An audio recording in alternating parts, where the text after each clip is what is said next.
What's up, Kingdom Builder? Welcome back to this Bible study. We are going through the 3 reasons why you're not activating your true potential. And this is part 3. We're going to talk about how you don't know KNOW caps, the truth. Good morning, Diane. Great to see you. If you missed any of the previous ones, this is a 5-part series. Be sure to subscribe to my YouTube. I put this plus a lot of other cool content there as well, too. So you want to catch up on that. But if that sounds interesting, share this, like this, do all that type of stuff as well too. But we're going to dive right into this. There's a difference of knowing and doing. And I wonder if you've ever had this before. Who here has ever known better and yet you still didn't do it? This happened this happens probably every single day in my marriage, like no joke. As early as yesterday. I told my wife something. I'm supposed to do something with, for example, a chore around the house. And I told my wife before, and I made a mistake on something. And I told her, I never do this again. Like literally I said those words, right? And who here knows that even though we're well intended, many times we fall short. And guess what happens? Yesterday, I flopped again. My wife confronts me. She's like, didn't you tell me you never do this again? I'm like, oh, yes. How many times have we known to do something, but we still didn't do it? So there's a difference of knowing and there's a difference of doing. And reason number 2 why you're not activating your true potential is we don't know the truth. So what is knowing? We have to define this. Is knowing simply knowing it head knowledge? Or is knowing something more? I'm going to go through this verse on Proverbs 23:7. It says, as he thinketh in his heart, so is he. Right? So there's a difference of knowing and doing. So what is this knowing? I'm going to share this graphic here. And this graphic is the best example of understanding the difference of knowing and doing. So we're 3 parts in one. I like to share this stick figure person. It's probably the best description of your mind that I've ever seen before. But we have a body. If you want a different result in your life, you want to activate your true potential, we're going to take a certain action that's going to lead to a certain result. But our body is only the one that's taking action, right? Nothing different. What's upstream to that is our mind. We do not do something unless we think it, right? So you need to do something by making a conscious decision. But if you truly want to know something, knowing something is deeper than that. It says in the Bible that as he thinketh in his heart, so is he. Good morning, Lisa. What is the heart? The heart is not our physical organ. The heart is our mind, but not just any mind. This is not the conscious mind that you can think logically and make decisions on. It is the subconscious mind, the part of our mind that doesn't think, the part of our mind that just does. It just is. It's our emotions. It is the parts that we hold to be true, that we believe in. We can call it a paradigm, a set of subconsciously held beliefs. And how many times have we done things out of quote unquote habit? We're not thinking about it consciously, but we just do these things. Going back to the example of me, quote unquote, knowing that I'm going to do a chore around the house, consciously, I want to make that decision to do the thing that pleases my wife, but subconsciously, it was not reprogrammed. So when we talk about knowing the truth, knowing is not simply just knowing the right things to do. Knowing is deeper. Knowing is, have we reprogrammed our subconscious mind? As it says in Romans chapter 12, don't be conformed by this world, but be transformed by the renewing of your mind, the renewing of your heart. To know something, to define it, is, have we reprogrammed what our subconscious mind actually knows to be true with the truth? There's a really popular phrase out there that's been taken out of the Bible itself. And perhaps you've heard this. Who here's ever heard the saying that if you know the truth, then the truth will set you free. Put a 1 in the comments if you ever heard that before. It's a nice sounding phrase. If you know the truth will set you free. This is an issue. Why aren't we activating our true potential? Because the word truth has been totally butchered. You know what truth means now? Truth is not truth with a capital T. Truth is whatever we deem to be true. So for sake of example, if I believe that it's true that anybody can be right as long as they're well-meaning, it sounds nice. Your truth is your truth, and my truth is my truth, and their truth is their truth. But if that were true, then there's no such thing as truth. Today, we are living in such an environment of political correctness that we're so afraid to offend somebody else that we relinquish what truth actually is. And this is in no condemnation at all. But for sake of example, you then have so much happening in our school systems, in our political systems, in our financial systems, that everything's just going haywire. You can fill in the blank on what has veered away from the truth.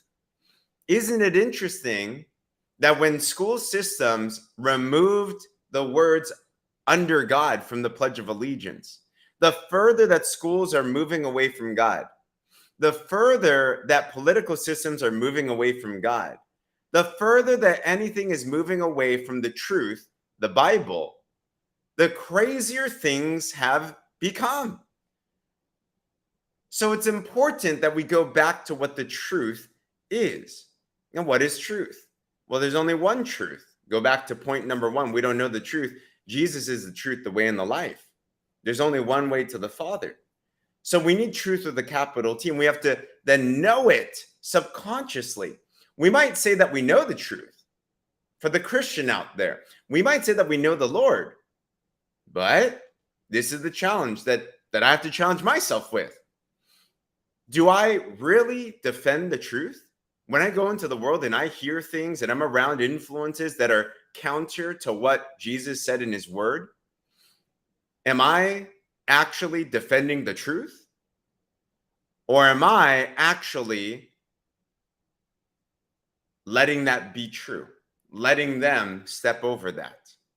And I know that when we stand for truth, it's a scary thing. You're going to offend some people.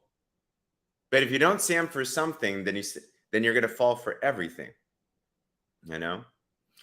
So there's one thing that comes up. I have a friend that says, you're saying to me that all my relatives are in hell. Is that fair? Is that humanistic? We can go on town on that. First of all, we never know what happens in someone's heart when they are in their last days. There are many stories of situations. I've actually met people that have literally been to hell and back, and then they gave their life to Christ. So many times we put a moralistic compass on a just God. But if God set it up a certain way, it is set up a certain way.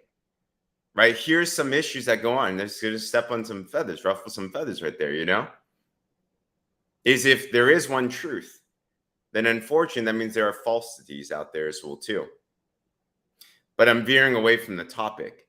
But it's important that we know the truth.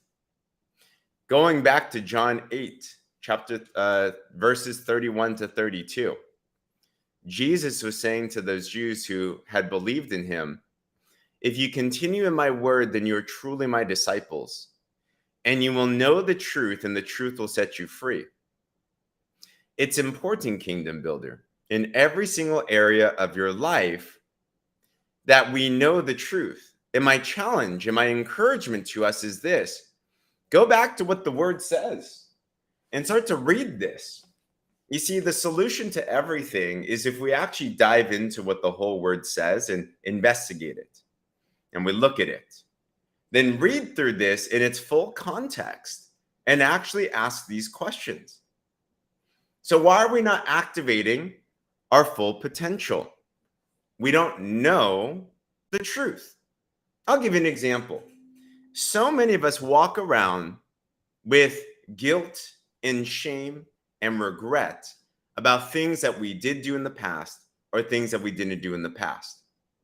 To bring it back to a personal example, what happened was our first business had failed and I was depressed.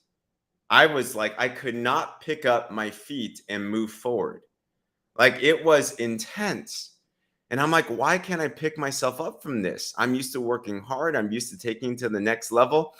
But I don't know if you've ever been there before, but it's like you want to do more, but you just self-sabotage. Has anyone here ever self-sabotaged themselves in any area of their life? It's like there's this block. It's like there's this barrier. And we call this barrier, it's called the terror barrier, right? And what happens is we are going up, our actions and our results are hitting against a roadblock of what our subconsciously held beliefs are about a certain area in my life. So for sake of example, in my subconscious, what happened was I believed that I was not worthy. My subconscious said because I didn't have the business, I didn't have the money, I lost my house, I lost my cars, I lost my accolades, I lost my clout. Because I lost that and I pinned my value to that stuff externally, when I lost that subconscious, even though I knew knowledge, like consciously, that that's not our value, the reality is my subconscious, my heart. Remember Proverbs 23:7, as a man thinketh in his heart, so is he. In my heart, in my subconscious mind, I really did believe that my value was pinned to those external things. And what I had to do was I had to go back and know the truth. Kingdom builder, what truth do we need to know today about you? What lie have we been clinging on that is holding us back? So I had to confront that and I had to label the lie. And how do you know the truth? You have to renew the mind. By what? Going back to what the word says. So I went back and I found a verse, and I'll share with you what that verse is. We open this up to Romans chapter 8. Romans, by the way, is one of my favorite books of the Bible. It is steeped with all different types of knowledge. And perhaps there's someone that needs to hear this today. Perhaps there's someone that has been holding on to some hurt, some regret from before that is not there to be had. Romans chapter 8, verse 1. Remember, therefore, there is no condemnation at all for those who are in Christ Jesus. For the law of the Spirit of life in Christ Jesus has set you free from the law of sin and of death. You see, this is how you know the truth. We might have heard this before. I've heard this quote. I've heard that verse many, many times. But I only knew it consciously. I didn't actually bring it into my subconscious. I didn't bring it into my heart. But when I was confronting that depression, when I was confronting that lie, I had to look at this. It says that we have to look at this like a mirror. And we start to look at every single verse and we say, God, do I believe actually that what you say about me is true? Or am I holding on to a lie that is not affirming to what it is that you say about me? Kingdom builder, what lies are we holding to be true that are not true at all? And I started meditating on the word. I started thinking about what God says about us. And finally, when I took the truth of what God says about me and you, and I realized there is no condemnation at all. That's period. That's nothing. So anything that you had in the past, any failure that you had in the past, any guilt, there's no shame, there's no condemnation, there's no anything. It is wiped clean. I realized that those negative emotions that I was holding against myself were not of God. And I relinquished that. I let go of that. And I let God's truth start to impact me in my life. And what happened was crazy. Even though I had nothing tangibly, we were in over $100,000 of debt. We just lost our dream home. We lost our cars. We lost our status. We lost everything physically. Even though that was the case, I realized that I already had it all because we had the greatest gift in the world, which was that Jesus paid a price that we couldn't pay ourselves. And I wasn't coming out of a place of obligation. I was coming out of a place of overflow and abundance. It says that the Spirit of God is like an overflowing river. And I all of a sudden switched everything. I was now acting out of not an obligation, I was acting out of grace. And that changed everything for our business. That changed everything for our life. So, Kingdom Builder, the second reason why we're not activating our full potential is we don't know the truth, know in our heart. So, I want to ask you this today. As we're ending this portion, think and ask the Holy Spirit, what are some lies that we have been holding on to that we need to replace with the truth of what God says? What inspired thoughts are you getting today? And I encourage you, whether you share them in the comments below or you just hold them in your own heart as well too. What are those next actions? What are those next things that you need to be able to have? And if you take action on those, then I'm telling you this, the truth will finally set you free. So I hope that encourages you, Kingdom Builder. So with that said, be sure to tune in once again to our next days. We're going through a 5-part series on 3 reasons why you're not activating your true potential. If you have any questions on anything, let me know. And be sure to subscribe as well. And side note, if you don't know, I've authored a book recently called The Miraculous Breakthrough Formula. And we're going through a 3-step formula, fasting, prayer, and Bible study, that is the fastest way that I've seen to be able to get God's presence in your life and really achieve some breakthroughs. So due to popular demand, May 15th, the day after Mother's Day, I'd love to invite you and anybody that you feel be interested on a 7-day period of fasting, prayer, and Bible study. We're going to have live Zoom sessions, accountability, walking everyone through this.